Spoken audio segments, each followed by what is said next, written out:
तो एक बार फिर से CDNP जिगमेंट एजुकेशन आपके लिए लाए हैं प्योर मैथमेटिक्स की क्लास।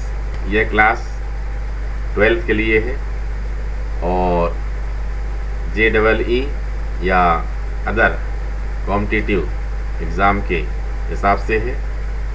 और इस क्लास में आप मैथ्स का व्यू रख करके ही समझें, तभी बात बेहतर ढंग से समझ में आएगी।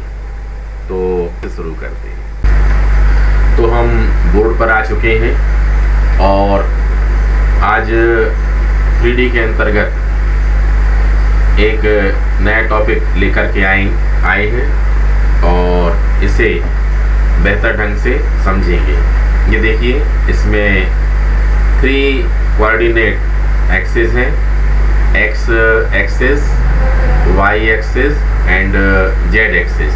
ठीक है, ये O मीन्स ओरिजिन है 0 0 0 और यहाँ पर हमने एक पॉइंट P ले लिया है जिसका कोऑर्डिनेट है x y z। हिंदी में इसका निर्देशांक x y z है।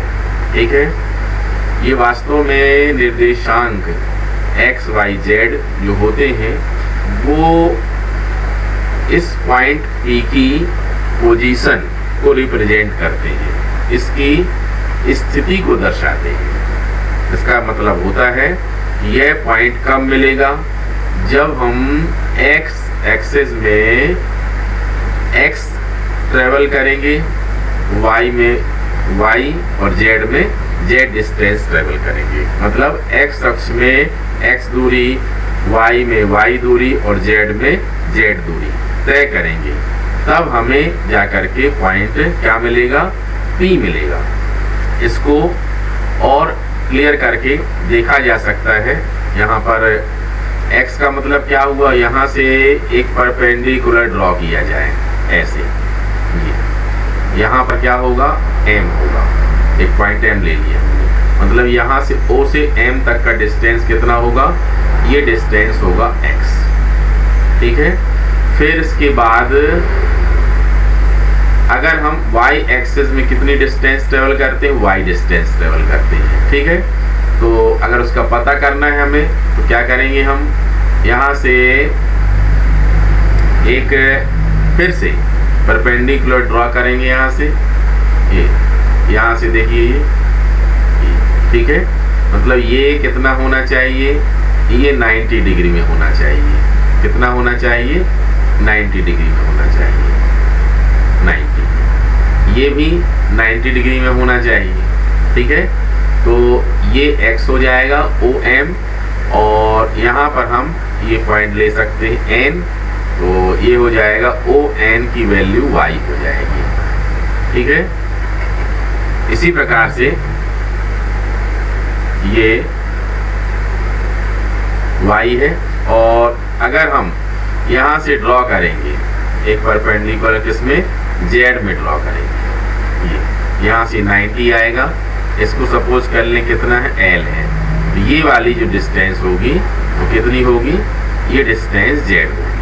ठीक है, ये z डिस्टेंस मीन्स कहा जा सकता है OM की वैल्यू कितनी होगी, OM होगा x,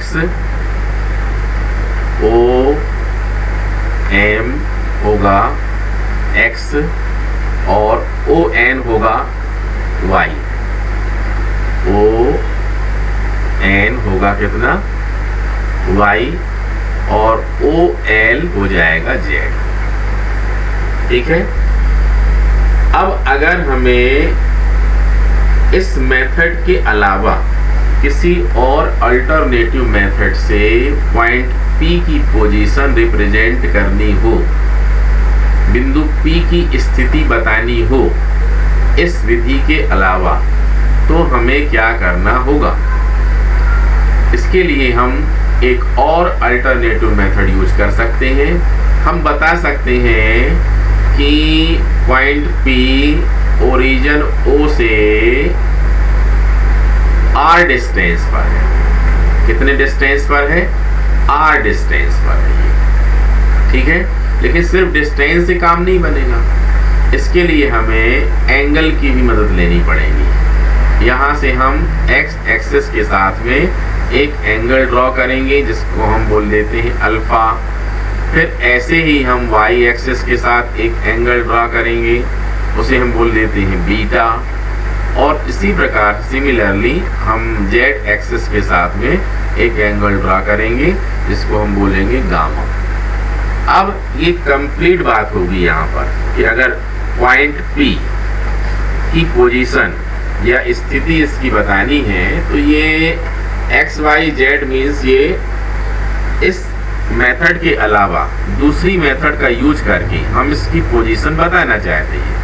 तो उसके लिए हमें क्या क्या बताना पड़ेगा, ओरिजिन से डिस्टेंस बतानी पड़ेगी जो हमने कितनी ले ली है, आर ले ली है। और साथ ही साथ जो कोऑर्डिनेट एक्सिस है, निर्देशांश हैं, उनसे एंगल बताना पड़ेगा कि कितने कितने एंगल पर लिया गया है, ठीक है। तब जा करके पॉइंट P की लोकेशन का पता चल जाएगा, ठीक है। यहाँ पर जो हमने अल्फा, बीटा और गामा लिया है, ठीक है। अल्फा, बीटा और ये क्या लिया है, गामा लिया है। इन कोणों को हम दिशा कोण के नाम से जानते हैं। इन्हें हम कह सकते हैं डायरेक्शन एंगल, ठीक है, या दिक कोण बोल सकते हैं, दिशा एंगल बोल सकते हैं, ठीक है।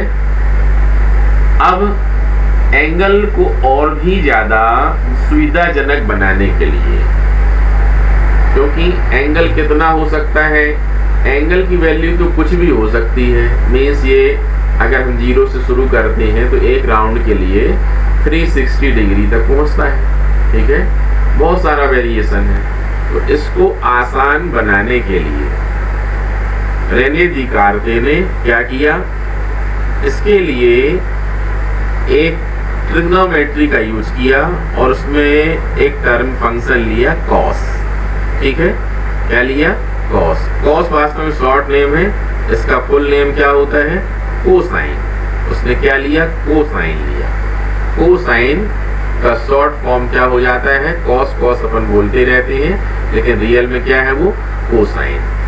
अगर हम अल्फा, बीटा, गामा इन तीनों के कॉस ले लें, क्या ले लें, कॉस ले लें, तो फिर इन्हें कैसा लिखा जाएगा, इन्हें लिखा जाएगा cos alpha, cos beta and cos gamma, ठीक है। इन्हें क्या बोलेंगे हम, इन्हें बोलना पड़ेगा सरल रेखा OP की दिशा कोज्याएं। हिंदी में कोसाइन या कॉस को क्या बोलते हैं, कोज्या बोलते हैं। क्या बोलते हैं, कोज्या। इसलिए इनको बोलना पड़ेगा दिशा कोज्या। अल्फा, बीटा, गामा क्या है, ये डायरेक्शन या दिशा है, और ये आगे लगा हुआ कोज्या, कॉस। तो हिंदी में इसको बोला जाता है दिशा कोज्याएं या दिक कोज्याएं, ठीक है। और इंग्लिश में इन्हें हम बोलेंगे डायरेक्शन कोसाइन, डायरेक्शन कोसाइन, ठीक है। इन्हें हम डिनोट करते हैं LMN से। इस प्रकार से हम कह सकते हैं कॉस अल्फा का मतलब क्या माना जाए, अब से L माना जाए, L, ठीक है। और कॉस बीटा को क्या माना जाए, कॉस बीटा को माना जाए M। और कॉस गामा को क्या मान लिया जाए, N, ठीक है। तो अब से जब भी LMN बोला जाएगा 3D में, इस कोऑर्डिनेट ज्योमेट्री में LMN बोला जाए तो आप लोगों को समझना चाहिए कॉस अल्फा, कॉस बीटा और कॉस गामा की हम बात यहाँ पर कर रहे हैं, ठीक है। यहाँ पर ध्यान से देखें, अगर हम इसको थोड़ा सा और आगे सॉल्व करें, इसे थोड़ा सा और आगे ले चलें, मीन्स मतलब क्या निकालें हम, कॉस अल्फा की वैल्यू निकालें, इसकी वैल्यू निकालें, कॉस अल्फा की निकालें। ये देख लो, ट्राइंगल क्या है, PON, कितना है, PON, तो क्या लिखेंगे हम, इन ट्राइंगल POM, त्रिभुज POM में cos alpha is equal to, इसका बेस क्या हो जाएगा, आधार हो जाएगा x, और इसका हाइपोटेन्यूज क्या हो जाएगा, कर्ण क्या हो जाएगा, r, कितना हो जाएगा, r। इस प्रकार से x की वैल्यू कितनी निकलेगी, x की वैल्यू निकलेगी r cos अल्फा। ठीक है, इसको हम बोल देते हैं इक्वेशन नंबर फर्स्ट। ठीक है, सिमिलरली इसी प्रकार से अगर हम ये क्या ले लेते हैं, y एक्सेस को ले लेते हैं, तो क्या हो जाएगा, y एक्सेस के लिए हो जाएगा, यहाँ लिख सकते हैं सिमिलरली, पूरा का पूरा लिखना जरूरी नहीं है, सिमिलरली क्या हो जाएगा, cos beta is equal to y upon r, या y is equal to r cos beta, equation number second, and z is equal to क्या हो जाएगा, डायरेक्ट लिख देंगे तो r cos gamma, equation number third. ठीक है, इस डायग्राम को हम क्या कर सकते हैं, इस डायग्राम को हम अगर और डिटेल में देखना चाहें, रियल में सिर्फ उतना कॉन्सेप्ट क्लियर नहीं होता है, यहाँ डेरिवेशन तो आगे बढ़ा सकते हैं, लेकिन ये p कहाँ पर है, कई बार लगने लगता है कि x y प्लेन में है, समझ में नहीं आता। तो रियलिटी में अगर इस डायग्राम की हम बात करें, तो इसको हमने एक डायग्राम और बना के रखा है, ये आप लोगों को बेहतर नॉलेज के लिए हम दिखाते हैं। यहाँ पर ये देखिए, ये इसको देख सकते हैं, ये ठीक है, यहाँ पर ये P है, यहाँ पर हमने क्या बना दिया है, P, ये PXYZ वही सब है, ये R पूरा शो कर दिया है। इसको अच्छा दिखाने के लिए एक क्यूब ड्रॉ कर सकते हैं आप लोग, एक घन बना सकते हैं, और उसके बेस पर डायग्राम अगर बनाएंगे तो ये बहुत ही बेहतर डायग्राम बनेगा। ठीक है, अब आगे चलते हैं। यहाँ पर हम लिखा सब कुछ वही है जैसा अभी बताया था हमने, बाकी और इम्प्रेसिव उसको बना दिया है हमने। तो अब ये equation number first, second, third है, इन तीनों को हम क्या करें, सॉल्व करते हैं। इनको चलो स्क्वायर करते हैं, इक्वेशन फर्स्ट का स्क्वायर प्लस इक्वेशन सेकेंड का स्क्वायर प्लस इक्वेशन थर्ड का स्क्वायर कर लेते हैं। करिए, एक्स स्क्वायर आया फर्स्ट में से, सेकेंड में क्या आएगा, वाई स्क्वायर, थर्ड में क्या आएगा, जेड स्क्वायर आएगा। अब राइट हैंड साइड में देखें, आर कॉस अल्फा, सब में आर है, मतलब आर स्क्वायर कॉमन निकाल लें, कितना आ जाएगा बोलिए, कॉस अल्फा स्क्वायर का लिखें। ठीक है, ऐसा ही कॉस बीटा स्क्वायर का,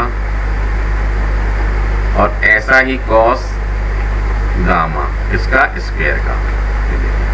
ठीक है, इसको हम बोल सकते हैं इक्वेशन नंबर 4। बट आप बता सकते हैं क्या, यहाँ पर OP या R की वैल्यू कैसे निकालेंगे हम, अगर समझा जाए तो क्या हो सकता है, समझा जाए तो डिस्टेंस बिटवीन 2 पॉइंट्स, दो बिंदुओं के बीच की दूरी से भी हम ये फाइंड कर सकते हैं, निकाल सकते हैं। दो बिंदुओं के बीच की दूरी का फार्मूला आप लोगों को पता ही है, जो पढ़ा था, distance AB is equal to root of x2 minus x1 का होल स्क्वायर, और ऐसा ही YZ के लिए। ठीक है, तो यहाँ पर ये x1 y1 z1 x2 y2 z2। अब ये फार्मूला हम लगाते हैं, तो रूट ऑफ कितना होता है, x square plus y square plus z square. ये किसके होता है? ये रूट में होता है, इसमें होता है ये रूट में। हमें लेकिन आर स्क्वायर की वैल्यू चाहिए है, इसलिए हम क्या करेंगे? इसका स्क्वायर कर देंगे। क्या करेंगे? स्क्वायर कर देंगे। आर स्क्वायर कर देंगे तो रूट क्या हो जाएगा? हट जाएगा। इसको इक्वेशन नंबर 5 दे देते हैं। अब देखो यहाँ पर x square plus y square plus z square की वैल्यू कितनी है? आर है। ये वैल्यू यहाँ पर हम लगा सकते हैं, ठीक है। और आर लगाएंगे तो आर स्क्वायर से आर स्क्वायर क्या हो जाएगा? कैंसिल हो जाएगा। ये फ्रॉम 4 एंड 5 आ जाएगा। R square is equal to r square cos square alpha plus cos square beta plus cos square gamma. Cancel करिए आर स्क्वायर से आर स्क्वायर को, तो कितना हो जाएगा?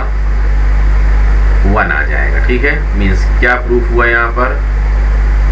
Cos square alpha plus cos square beta plus cos square gamma is equal to कितना आ गया? बोलो 1 आ गया। यह अपने आप में एक रिजल्ट है, और ये रिजल्ट सब लोगों को मेमोरी में रखना है। इसको हम कन्वर्ट कर सकते हैं किस में? आप लोगों को पता है कॉस को क्या बोला गया था? एल, और कॉस अल्फा को और बीटा को एम और गामा को एन। तो इस प्रकार से इनकी वैल्यू अगर हम लगा दें तो क्या आ जाएगा? L square plus m square plus n square is equal to कितना आया? ये 1 आया। ये एक इम्पॉर्टेंट रिजल्ट है, ये आप लोगों को बिल्कुल मेमोरी में रखा ही रहना चाहिए कि l square plus m square plus n square is equal to कितना होता है? 1 होता है। ये हमेशा बनना ही चाहिए, ठीक है। ये एग्जाम में आ भी सकता है, 3 मार्क्स का आ सकता है, तो आप लोगों से बनना चाहिए। यहाँ तक ये हर हाल में कर लेंगे, समझ लेंगे पूरा का पूरा, और करते सबसे बनना चाहिए, ठीक है। इसके बाद इस वाले पॉइंट से, दोनों पॉइंट जो बने हुए हैं, इन्हीं पॉइंट से एक क्वेश्चन बनता है। एक नहीं कई टाइप से बन सकते हैं, देखो। और बहुत टफ कुछ नहीं रहता है, बिल्कुल सिंपल रहता है। सिर्फ हमें 9th स्टैंडर्ड का फार्मूला याद होना चाहिए, और वो फार्मूला था क्या? वो फार्मूला है cos square theta is equal to होता है 1 माइनस साइन स्क्वायर थीटा होता है। बस यहाँ पर cos स्क्वायर थीटा के स्थान पर साइन स्क्वायर लगा दें तो क्या आ जाएगा? देखें, आ जाएगा इसमें 1 minus sine 1 minus sine square alpha और plus 1 minus sine square beta plus 1 minus sine square gamma is equal to कितना हुआ? 1 1 1 1 कितना हो जाएगा? 3, और ये 1 को यहाँ ले आएंगे, 3 माइनस 1 कितना हो जाएगा? 2 हो जाएगा, ठीक है। कितना हो जाएगा? 2, और ये सब माइनस किस तरफ ले चलते हैं तो कितना हो जाएगा? सब प्लस में हो जाएगा। Sign square alpha plus sign square beta plus sign square gamma. ये भी एक रिजल्ट है, एग्जाम में 3 मार्क्स में ये भी दिया जा सकता है, 2 मार्क्स का भी दिया जा सकता है। तो 2 मार्क्स में आप लोग डायरेक्ट यहीं से कर सकते हैं। बी हैव करके हम जानते हैं कि l square plus m square plus n square is equal to 1, और ये वैल्यू लगाकर 3 स्टेप में सॉल्व करके मार्क्स ले सकते हैं, ठीक है। अब यहाँ पर और भी क्वेश्चन बनते हैं, 3-4 क्वेश्चन छोटे छोटे बन सकते हैं। जैसे कि ये वाली वैल्यू जो हमने लगाई है कॉस स्क्वायर थीटा की, तो वो सिर्फ लगा लें अल्फा वाली टर्म में, ठीक है, बाकी में ना लगाएं, या फिर अल्फा और बीटा वाले में लगा लें, फिर बाकी में ना लगाएं। ऐसा करके 3-4 वैरायटी बन सकती है। एक और हम कर देते हैं, देखिए अगर हम कर दें इसमें क्या कर दें, यहाँ हम लगा देते अल्फा और बीटा में, ठीक है। तो ये आ जाएगा 1 minus sine square alpha plus 1 minus sine square beta और प्लस, अब इसको हमने वही लिख दिया cos square gamma is equal to कितना 1।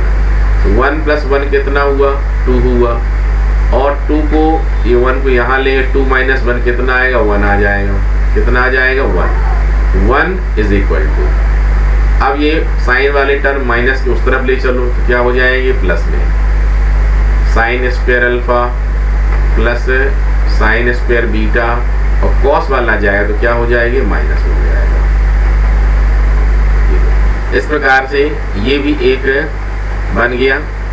ऐसे ऐसे आप लोग और भी समझ सकते हैं, और कोई क्वेश्चन ऐसा आता है समझना चाहिए कि बस सिर्फ उसने क्वेश्चन कौन सा पूछा यही वाला पूछ लिया है, इसके अलावा और कुछ भी नहीं पूछा है, ठीक है। तो चलिए अगर आपको समझ में ये आ गया है तो थोड़ा आगे चलते हैं, इसमें LMN के बारे में थोड़ी जानकारी हम और भी देते हैं आप लोगों को, आप लोग अच्छे से समझें। 3 वैल्यूज हमने ले ली A B C, ये खास किस्म की वैल्यूज हैं ये, इन्हें हमने ऐसा लिया है कि A L के प्रोपोर्शनेट हो और B M के प्रोपोर्शनेट हो और C N के प्रोपोर्शनेट हो, मतलब समानुपाती हो, L समानुपाती A, M समानुपाती B, N समानुपाती C, हिंदी मीडियम वालों के हिसाब से, ठीक है। अब यहाँ पर समानुपाती प्रोपोर्शनेट का साइन हमने हटाया तो क्या हो जाएगा, एक कांस्टेंट टर्म लिखनी पड़ेगी, L is equal to KA, M is equal to KB और N is equal to KC, ठीक है। अब अगर हम इनका स्क्वायर करके, ठीक है, ऐड कर दें, एडिंग विथ स्क्वायरिंग, मतलब वर्ग करके जोड़ने पर, वर्ग करके क्या कर दिया जाए, जोड़ दिया जाए, तो क्या वैल्यू आएगी, देखिए ये आएगी L स्क्वायर, लेफ्ट हैंड से लेफ्ट हैंड को ऐड करते हैं, ठीक है, plus M square plus N square is equal to, यहाँ K स्क्वायर सब में आएगा तो कॉमन निकाल लो, अब अंदर कितना बचा बोलो, A square plus B square plus C square, ठीक है। अब ये वाला पढ़ चुके हैं, इसका रिजल्ट क्या होता है, L square plus M square plus N square की वैल्यू कितनी होती है 1 होती है, ये 1 लिख दिया हमने, और यहाँ पर क्या हो जाएगा K स्क्वायर, कितना हो जाएगा K स्क्वायर, इस प्रकार से आ जाएगा यहाँ पर A square plus B square और प्लस आ जाए कितना C स्क्वायर, ठीक है। अब इससे हमें फाइंड करना है K की वैल्यू, तो ये आ जाएगा K square is equal to 1 upon A square plus B square plus C square, ठीक है। या K इज इक्वल टू क्या हो जाएगा, K इज इक्वल टू हो जाएगा, implies that K is equal to plus minus 1 upon, इसका root लगाएंगे, कितना आएगा बोलो, A square plus B square और प्लस कितना बोलो C स्क्वायर, ठीक है। अब ये K की वैल्यू जो हमने निकाल ली है, K की वैल्यू हम कहाँ पर लगाएंगे, L is equal to KA, M is equal to KB, N is equal to KC में, ठीक है। देन यहाँ लिख देते हैं हम, देन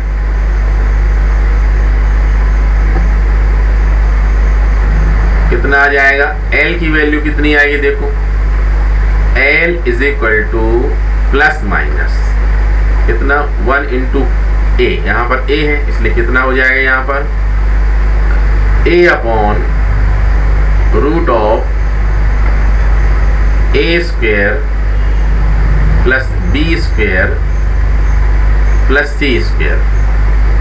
ठीक है, देखो ये क्वेश्चन समझाया जा रहा है, आगे की एक्सरसाइज के क्वेश्चन तभी बन पाएंगे जब ये क्वेश्चन आप डेरिवेशन बहुत अच्छे से समझें, तभी आप एक्सरसाइज के पूरे क्वेश्चन सॉल्व कर पाएंगे, अदरवाइज आपसे क्वेश्चन नहीं बनेंगे। अब ऐसे ही अगर हम k की वैल्यू इसमें लगा दें, m वाली टर्म में लगा दें, ये देखिए m वाली टर्म में क्या है, m इज इक्वल टू के बी, मतलब a के बदले b आ जाएगा, n में लगाएंगे तो c आ जाएगा। ठीक है, समझ रहे हैं बात को? तो यहाँ हम लगा देते हैं, इसमें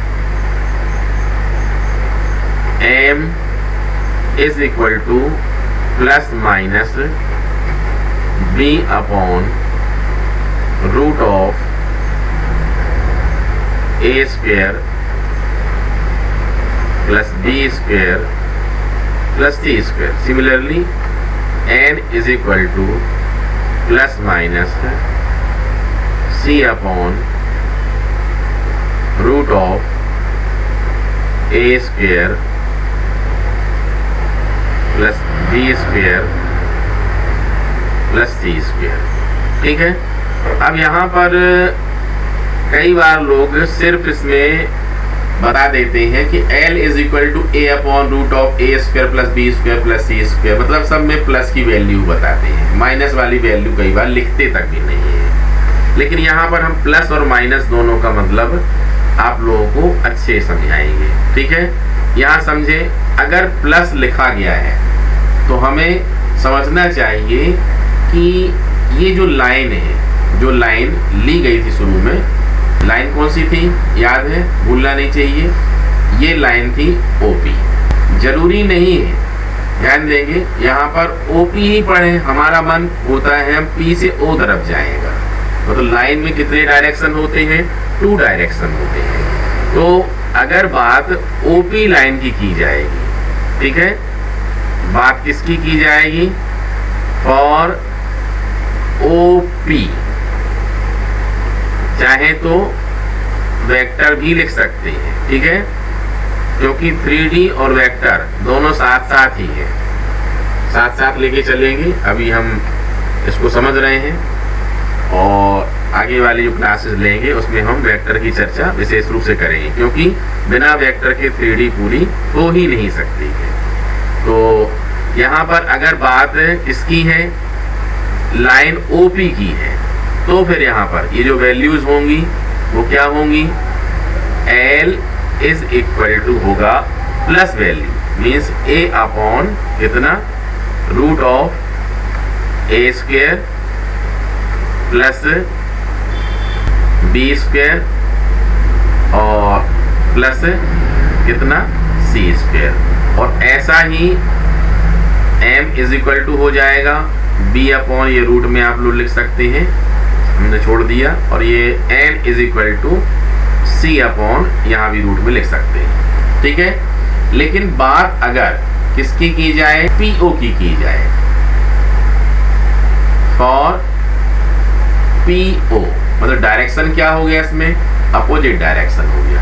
डायरेक्शन कौन सा हो गया, अपोजिट। और अगर अपोजिट डायरेक्शन है तो नेचुरली हम क्या करेंगे, डायरेक्शन अपोजिट करने के लिए हमें नेगेटिव साइन लेना पड़ता है, तो यही डायरेक्शन कोसाइन नेगेटिव में आ जाएगी। ठीक है, L is equal to minus A upon, ठीक है, वही सब रूट में, और ऐसा ही आप लोग लिख लेना M इज इक्वल टू, और ऐसा ही लिख लेना क्या, N इज इक्वल टू। ठीक है, इस प्रकार से आप लोगों को यहाँ पर डायरेक्शन का मतलब समझ में आना चाहिए, प्लस का और माइनस का।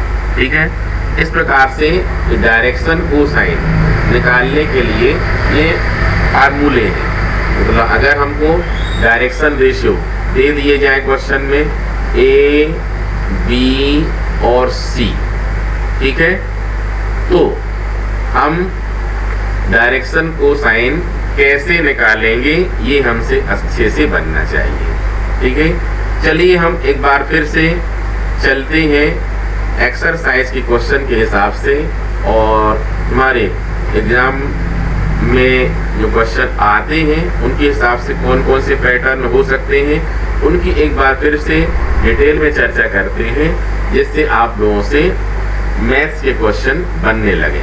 अक्सर हम मैथ्स में एक खास बात बोलते हैं कि मैथ्स के क्वेश्चन हमसे बनते हैं। कोई भी क्वेश्चन हम सॉल्व देंगे आप लोग तो उसको सॉल्व कर देंगे, ये बड़ी बात नहीं है, इससे कोई फायदा नहीं है। आपका क्या फायदा? फायदा तब होगा आपको जब क्वेश्चन आपसे करते बनने लग जाए। हम एक्सप्लेन कर सकते हैं, समझा सकते हैं, लेकिन एक क्वेश्चन सॉल्व किया हमने, बस वही क्वेश्चन बन रहा है, आगे क्वेश्चन नहीं बन रहे हैं, तो फिर ऐसी मैथ सीखने का कोई मतलब नहीं निकलता है। इसलिए अगर क्वेश्चन मैथ्स के सही सीखने हैं तो ढेरों क्वेश्चन आप लोगों से बनने चाहिए, और वही तरीका अक्सर हम क्लास में बताते हैं कि एक्सरसाइज में किस किस टाइप के क्वेश्चन हो सकते हैं, वैरायटी क्या क्या हो सकती है, और उस वैरायटी में हमें क्या सोचना चाहिए, कैसे सॉल्व करना चाहिए। लेते हैं हम यहाँ पर हम स्पेशली टाइप लिख देते हैं ऐसा करके, type number first, type number first मतलब फर्स्ट टाइप में किस टाइप का क्वेश्चन आए तो समझना चाहिए अपन को। देखें, सबसे सिंपल टाइप होता है given alpha beta gamma. Means exam में अगर क्वेश्चन दे दिया जाए कि any line make angles with coordinate axis are 30, 45 and 60, then find the direction cosine of that line। मतलब क्या हुआ हिंदी में, अगर कोई सरल रेखा निर्देशांक अक्षों के साथ क्रमशः 30 अंश का कोण, 30 डिग्री का एंगल, 45 का एंगल और 60 डिग्री का एंगल बनाती है, तो फिर उस सरल रेखा की दिक् को ज्ञात करो। तो हमें समझना चाहिए कि यहाँ पर सबसे पहले गिवन क्या दिया गया है, अल्फा इज इक्वल टू दिया है 30 डिग्री, ठीक है, बीटा इज इक्वल टू क्या दिया है 45 degree, and gamma is equal to क्या दिया है 60 डिग्री। बस अब हमारे पास फार्मूला रहता ही है कि L is equal to cos alpha. अब कॉस अल्फा की वैल्यू लगाते हैं हम, कॉस अल्फा मतलब कितना 30 डिग्री, कॉस 30 की वैल्यू कितनी होती है, अगर आपको पता नहीं है तो फिर आप नहीं कर पाएंगे। तो L is equal to cos 30 की वैल्यू होती है √3/2, ये L की वैल्यू आ जाती है। अगर हम M लिखेंगे कॉस बीटा आएगा। अब cos beta means cos 45 degree. अब कॉस 45 की डिग्री नहीं बनती तो कैसे लिखोगे फिर, ये तो 9th क्लास का मामला है, तो ये आ जाएगा 1/√2 होती है कॉस 45 की। और इसके बाद अगर हम n की बात करें तो होगा कॉस गामा, और गामा की वैल्यू कितनी दी गई है देख सकते हो 60 दी गई है, और कॉस 60 की वैल्यू होती है 1/2, ये देखिए, ठीक है। ये इस प्रकार से क्या निकल आया, डायरेक्शन कोसाइन ऑफ लाइन। मतलब हमको लास्ट में चाहे तो ऐसा करके आंसर भी लिख, हर क्वेश्चन बिल्कुल सिस्टमेटिक करना होगा, ऐसा L M N, ये ऐसा आंसर के लिए ऐसा लिख सकते हैं, √3/2, 1/√2 एंड लास्ट 1/2।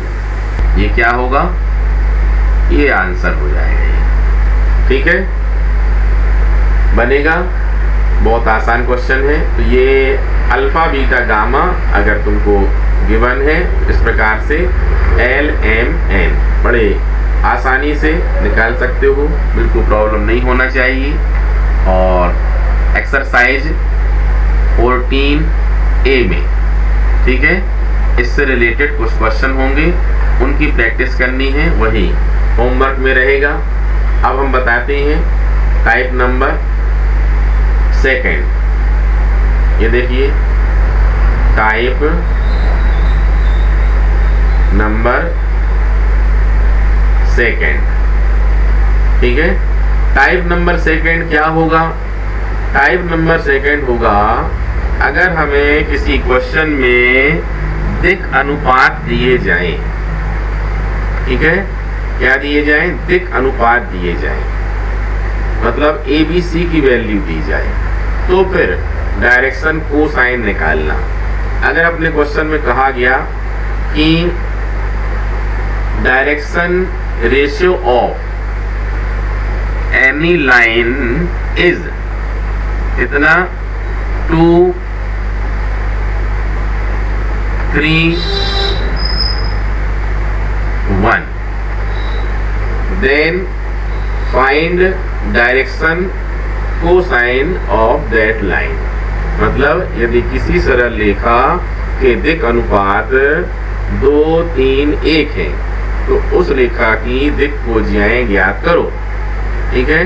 दिक् कोजियां हम कैसे ज्ञात करेंगे? सबसे पहले तो वही लिखना पड़ेगा, गिवन लिखना पड़ेगा।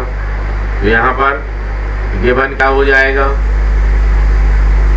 दिक् अनुपात मतलब ABC, A is equal to B is equal to and C is equal to. अब हमको निकालना है दिक् कोजियाएं। तो दिक् कोजियाएं मतलब क्या निकालना है हमको? दिक् कोजियाएं निकालनी है हमें, मतलब LMN निकालना है। क्या निकालना है? LMN। बस वही formula L is equal to, ये फार्मूला पढ़ा है, A अपॉन रूट ऑफ, अलग से कुछ खास बात नहीं बोली गई है, तो हमें सीधी रेखा पढ़नी है। मतलब जो हमने OP और PO के बारे में बताया था, तो हमको क्या समझनी है? सिर्फ OP समझनी है, इसलिए हम प्लस साइन लेंगे। तो ये फार्मूला होगा A square plus B square plus C square, ठीक है। यहाँ पर A square plus B square plus C square की वैल्यू बार बार लिखनी पड़ती है फार्मूले में, क्योंकि L में भी आता है, M में भी आता है, N में भी आता है। तो चाहे तो अलग से भी निकाल सकते हैं या डायरेक्ट भी लिख सकते हैं। ये देखिए L is equal to, A की वैल्यू कितनी है? पढ़ो, A लिखा हुआ है और इसमें रूट भी लगाओ। ध्यान से देखें सभी लोग, अच्छे से देखें, बिल्कुल भी डिस्टर्ब नहीं हो। 2 का स्क्वायर मतलब कितना होगा? 4। फिर B स्क्वायर मतलब 3 का स्क्वायर कितना हो जाएगा? 9। और 1 का स्क्वायर कितना होगा? 1, ठीक है। इस प्रकार से कितना आएगा बोलिए?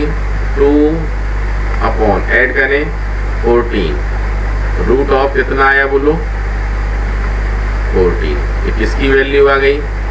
L की। अब L की आई तो इसी प्रकार से बहुत शॉर्टकट में M is equal to, M में कितना होता है? सिर्फ यहाँ पर B होता है, बस बाकी वही होता है, इसलिए B की वैल्यू ऊपर लगा दिया और नीचे वाला मान वही लिख दिया। ये रूट ऑफ कितना? 14 और N इज इक्वल टू कितना होगा?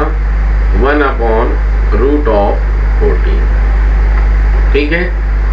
अब ये 2 आंसर निकले हैं, एक पहले क्वेश्चन का निकला एग्जैक्ट, और फिर उसके बाद सेकंड टाइप में भी निकला।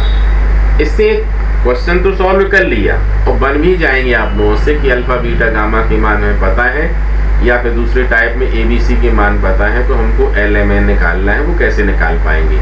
ये आप लोग बहुत आसानी से निकाल सकते हैं। लेकिन हमें मैथ्स पढ़ रहे हैं, इसमें कुछ लर्न अलग से करना चाहिए। साइड में कुछ बातें और निकलती आती हैं, कुछ बोनस में रिजल्ट निकलते आते हैं, इसलिए उन रिजल्ट्स पर ध्यान अच्छे से देना चाहिए। यहाँ पर क्या गौर किया? आपने गौर किया हो अच्छे से तो ठीक है, नहीं किया तो अच्छी बात नहीं होगी, फिर भी देखें हम बता देते हैं। LMN ये क्या है? डायरेक्शन कोसाइन है। इनकी वैल्यूज हमेशा इसके बीच में -1 से लेकर के +1 के बीच में ही आएगी। Direction cosine oscillating between -1 to +1, मतलब तुम्हें पता है cos थीटा का मान हमेशा -1 और +1 के बीच में ही होता है, मतलब 1 से बड़ा नहीं हो सकता है और -1 से छोटा नहीं हो सकता है। इसलिए एक की पॉइंट है ये कि LMN के मान जितने भी निकलेंगे सब ऐसे डायरेक्शन में ही निकलेंगे, मतलब भिन्न में ही निकलेंगे ऐसे, मतलब 1 से कम ही होंगे। ठीक है, मैक्सिमम कितने हो सकते हैं, 1 तक हो सकता है या फिर -1 तक हो सकता है। अदरवाइज बाकी मान सब क्या होंगे, बीच के होंगे। लेकिन डायरेक्शन रेशियो का मान कुछ भी हो सकता है। ध्यान देना, ये बात जो हम स्टेटमेंट बोल रहे हैं ये ट्रू फॉल्स के लिए 1 मार्क में यूजफुल होता है। ठीक है, जैसे जो डायरेक्शन कोसाइन होती है किसी भी लाइन की वो यूनिक होती है। क्या होती है, यूनिक होती है। डायरेक्शन कोसाइन बस एक ही होगी, डबल नहीं हो सकती है। ठीक है, हाँ, माइनस साइन की बात अलग है वो, लेकिन वैल्यूज की बात हम कर रहे हैं यहाँ पर कि किसी सरल रेखा की दिक् भुजिया एक और केवल एक होगी, 2 प्रकार की नहीं हो सकती। जबकि दिक् अनुपात कितने हो सकते हैं, बहुत सारे हो सकते, जितने चाहें आप उतने हो सकते हैं। इसलिए ये स्टेटमेंट अगर एग्जाम में आ गया कि किसी सरल रेखा की दिक् भुजियाएं अनेक होती हैं, मतलब many direction of any line, तो ये पॉसिबल है क्या, ये पॉसिबल नहीं है, इसलिए ये फॉल्स होगा, सिर्फ यूनिक होती है। ठीक है, जबकि डायरेक्शन रेशियो क्या होता है, यूनिक नहीं होता है, ये बहुत सारे प्रकार के हो सकते हैं। चलिए टाइप नंबर 3 में चलते हैं। टाइप नंबर 2 जो पढ़ा हमने, इससे रिलेटेड क्वेश्चन भी 14A में है। और ध्यान दें, होमवर्क का मतलब मैथ्स में सिर्फ ये नहीं है कि जो हमने बोर्ड में कर दिया उसको कॉपी करके फोटो खींच करके भेज दो, गलत बात होगी। इसमें कम से कम हर टाइप की 5 क्वेश्चन मिनिमम आप लोगों को करके भेजने हैं, उससे कम नहीं होने चाहिए। ठीक है, 14A और साथ ही साथ इसके पहले जो एग्जाम्पल दिए रहते हैं, ठीक है, एग्जाम्पल जो दिए रहते हैं वो भी आप लोगों को करने हैं, कोई एग्जाम्पल बुक का छोड़ना नहीं है। मैथ्स में जितने ज़्यादा प्रॉब्लम सॉल्व कर सकें उतनी ही बेहतर बात होगी। ठीक है, तो चलिए हम टाइप नंबर 3 की चर्चा करते हैं यहाँ पर कि टाइप नंबर 3 क्या कहता है। टाइप नंबर 3 में क्या बन सकता है, ये देखो यहाँ लिख देते हैं हम, टाइप नंबर 3, ये लिख दिया हमने टाइप नंबर 3। ठीक है, अब टाइप नंबर 3 है डायरेक्शन रेशियो का और बेस वाला पार्ट। मतलब अगर तुम्हारे सामने ऐसा बोल दिया जाए कि एक लाइन है, एक सरल रेखा है और उस सरल रेखा के 2 निर्देशांक हैं, उसमें आप लोगों को कितने 2 कोऑर्डिनेट 2 निर्देशांक दिए गए हैं। बिंदु देखो, एक सरल रेखा में कितने बिंदु हो सकते हैं, a line have infinite points. ठीक है, किसी भी सरल रेखा में कितने बिंदु हो सकते हैं, अनंत बिंदु हो सकते हैं। यहाँ पर देखें, हमने ये पॉइंट मान लो कोई दिया जाता है A, कुछ भी हो सकता है। यहाँ पर समझने के लिए हम अभी x1, y1 और z1 ले लेते हैं। ठीक है, और ऐसा ही पॉइंट B है, तो इस पॉइंट B में भी हम लिखते हैं समझने के लिए। यहाँ पर हमने ले लिया x2, y2 और ये ले लिया z2। ठीक है, अब अगर हमारे पास 2 कोऑर्डिनेट हैं, 2 निर्देशांक हैं, तो फिर ऐसी स्थिति में हम डायरेक्शन कोसाइन कैसे फाइंड करेंगे। इसके लिए सबसे पहले हमें निकालना पड़ेगा डायरेक्शन रेशियो। क्या निकालना पड़ेगा, डायरेक्शन रेशियो। तो डायरेक्शन रेशियो हम कैसे निकालते हैं? अगर हमारे पास 2 पॉइंट्स हैं तो बड़ा आसान तरीका है, इस तरीके को याद रखेंगे। ठीक है, ये देखिए डायरेक्शन रेशियो ए होता है, x से x कोऑर्डिनेट माइनस कर दो, x2 माइनस x1। ठीक है, ध्यान दें ए बी लाइन के लिए x2 माइनस x, अगर बी ए लाइन की बात होगी तो x1 माइनस x2। ठीक है, और इसी प्रकार से बी के लिए क्या करेंगे हम? इसी प्रकार से हम बी के लिए करेंगे y की वैल्यू माइनस करेंगे y2 माइनस y1। ठीक है, और अब c के लिए कितना करेंगे? c के लिए करेंगे हम c is equal to z2 minus z1। ठीक है, सबसे पहले ए बी सी निकालेंगे, समझ रहे हैं बात को? और अगर ए बी सी आ गया तो ये ऊपर टाइप नंबर सेकंड जो दिया गया है उसी मेथड से हम क्या करेंगे? क्वेश्चन को सॉल्व कर लेंगे।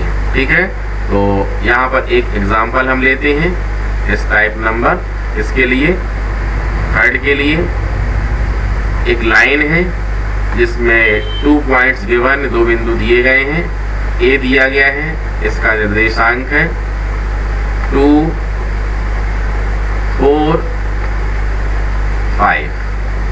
ठीक है, और सेकंड पॉइंट हमारे पास गिवन है और वो है कितना?